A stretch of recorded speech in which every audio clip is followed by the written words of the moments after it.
Good morning students. हमने अपने last lecture में अपने कैपिटल एक्सपेंडिचर्स और रिसिप्ट्स किए थे और अपने revenue non tax revenue receipts किए थे और एक्सपेंडिचर्स किए थे। उसके बाद हमारे पास अगला टॉपिक है budget deficit, meaning, types and measurement, कि हम उसको कैसे मेजर करते हैं। तो फर्स्ट ऑफ ऑल आपको ये पता होना चाहिए कि बजट डेफिसिट होता क्या है। तो बजट डेफिसिट क्या होता है? बजट डेफिसिट वो डेफिसिट होता है या फिर वो सिचुएशन होती है जिसमें सरकार के एक्सपेंडिचर्स ज़्यादा होते हैं और इनकम कम होती है। मतलब जब गवर्नमेंट के जब एक्सपेंडिचर्स तो ज़्यादा हो जाते हैं और उनकी इतना इनकम उतनी नहीं होती जितने कि उनके खर्चे होते हैं, तो वो क्या हो जाता है, वो जब खर्चों को बियर नहीं कर पाते हैं तो उधार लेना शुरू कर देते हैं। तो उसको कहा जाता है डेफिसिट बजट, घाटे का बजट या फिर बजट घाटा।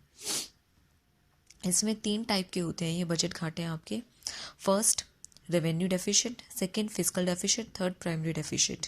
तो आपका रेवेन्यू डेफिसिट क्या होता है? राजस्व घाटा। राजस्व घाटा वो घाटा है जिस का संबंध सरकार के राजस्व घाटे से है, मतलब सरकार की रेवेन्यू रिसिप्ट से है, रेवेन्यू एक्सपेंडिचर्स से है। जब हमारे पास रेवेन्यू एक्सपेंडिचर्स रेवेन्यू रिसिप्ट से ज़्यादा हो जाते हैं तो वो क्या कहलाता है? आपका रेवेन्यू डेफिसिट कहलाता है।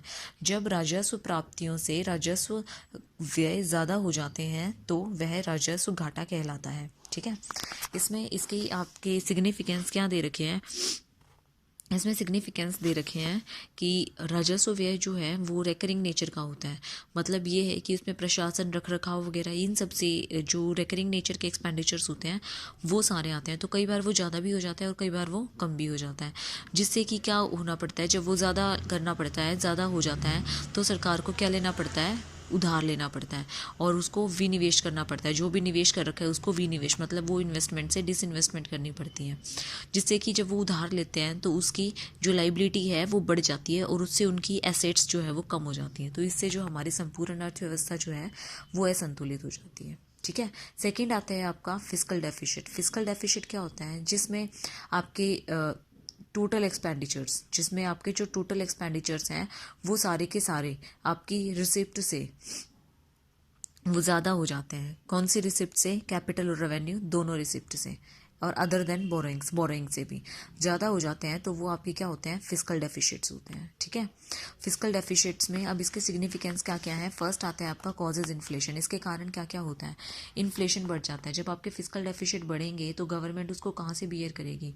उसको बियर करने के लिए अगर वो नोट छापती है तो नोट छापेगी तो क्या होगा? उससे बहुत ज़्यादा मुद्रा आ जाएगी। बहुत ज़्यादा मुद्रा आ जाएगी तो किसी को पैसे की वैल्यू नहीं होगी, जिससे कीमतें वगैरह सब बढ़ जाएंगी। तो इससे क्या होगा? इन्फ्लेशन बढ़ेगा। दूसरी, डिक्रीज इन फॉरेन डिपेंडेंस। अगर वो फॉरेन से लेती है पैसा तो दूसरे देशों का हमारे देश पे हस्तक्षेप और राजनीतिक तत्वों पर भी ज़्यादा प्रभाव पड़ेगा, मतलब ज़्यादा उनके अंडर आ जाएंगे हम, जिससे कि हम क्या हो जाएंगे? आर्थिक गुलाम हो जाएंगे। ठीक है, थर्ड पॉइंट आता है हमारे पास financial burden for future generation. Financial burden का क्या केस है? इस बर्डन के अंदर मतलब जब हम अगर कहीं से ले लेते हैं, कर्ज वगैरह ले लेते हैं, कहीं से बोरो कर लेते हैं, तो उसका जो प्रभाव है, वो उसका जो इफेक्ट है वो किसके ऊपर पड़ेगा? जो हमारी फ्यूचर जनरेशन आने वाली है उसके ऊपर पड़ेगा। उसको ये सब कुछ सहन करना पड़ेगा, उसको ये सब कुछ फेस करना पड़ेगा। ठीक है, नेक्स्ट है deficits multiply borrowings. Deficit multiply borrowings का मतलब क्या है कि जब आपके पास सरकार के राजस्व व्यय में वृद्धि होती है, मतलब जब गवर्नमेंट की रेवेन्यू एक्सपेंडिचर्स बढ़ जाते हैं और रेवेन्यू रिसिप्ट्स कम होती हैं तो वो राजस्व घाटा बढ़ जाता है। तो जिससे कि उनका जो साइकिल है, कौन सा साइकिल?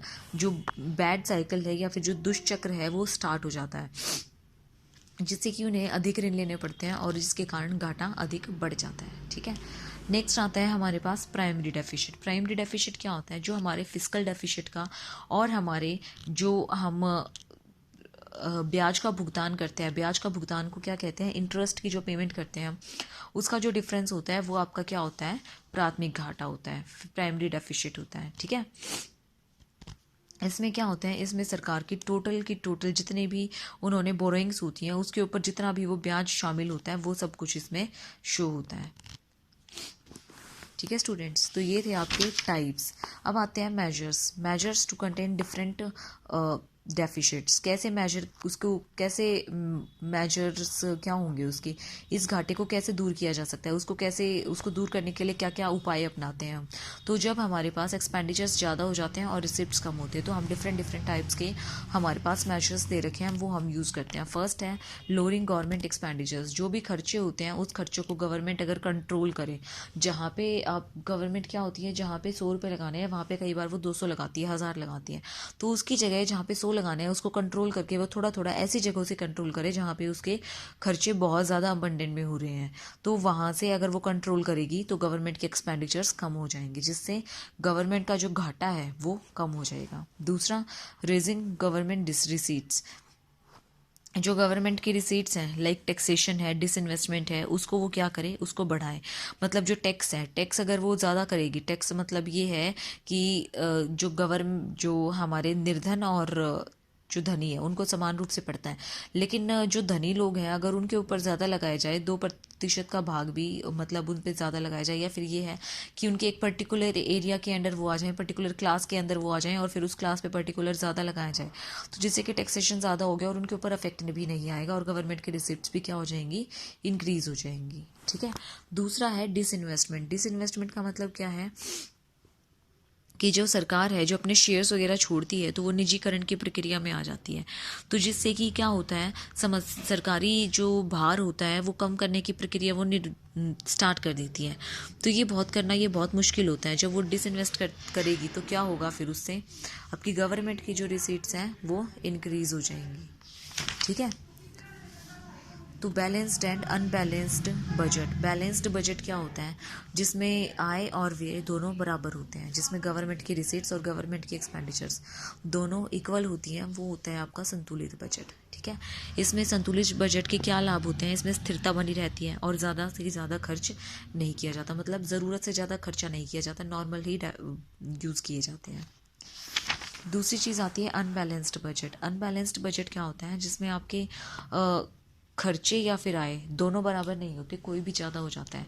फर्स्ट आता है सरप्लस बजट। सरप्लस बजट का मतलब क्या है कि जितना हमने सोच रखा था उसमें से भी पैसा बच जाता है। जब हमारी रिसिप्ट्स ज़्यादा होती हैं तो वो सरप्लस बजट होता है, और जब हमारे पास रिसिप्ट्स कम होती हैं और एक्सपेंडिचर्स ज़्यादा होते हैं तो वो क्या होता है, हमारा घाटे का बजट होता है। ठीक है स्टूडेंट्स, एक बार आप इनकी मेरिट्स और डीमेरिट्स भी पढ़ लेना। अगर आपको कोई प्रॉब्लम है तो मुझसे डिस्कस कर लेना।